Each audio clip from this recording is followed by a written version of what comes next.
In this lesson, students will be able to understand and apply the concept of target heart rate and the role it has to the FIT formula to design and plan physical activities that are best suited to achieve personal fitness. Day 1. Day 1, we will start off by watching a video. The video will be the hook, the thing that gets the students interested in the topic at hand.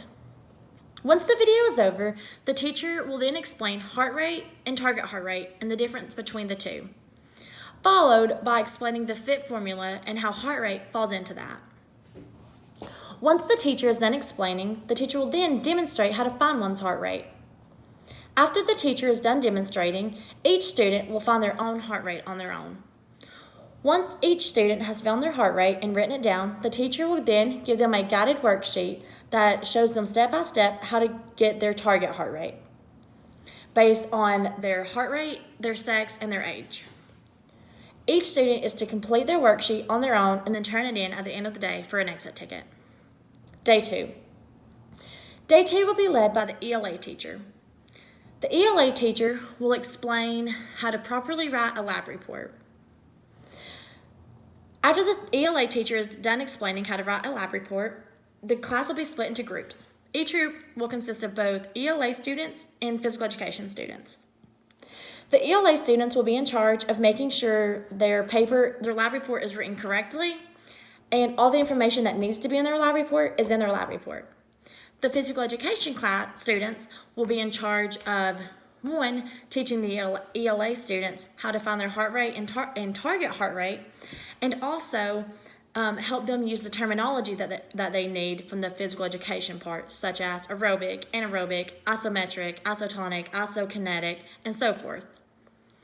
Once each group has completed talking about the stuff that they need to talk about, they may start to think about the hypotenuse that they're going to need for day 3.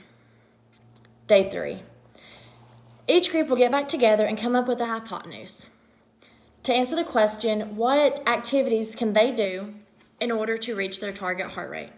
Once they have come up with something, we will then go to the track, the football field, the gym, wherever we need to go for them to complete their test.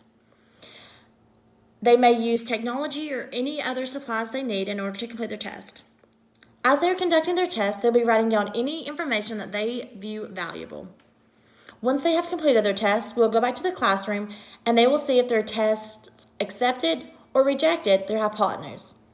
Then they will start writing their lab report and working on a presentation to present for day 4. Day 4. The students will then present what their findings from their test that they conducted and tell if their test accepted or denied the hypotenuse. And then, after each group went, we will talk about why some worked and some didn't work. That is my lesson.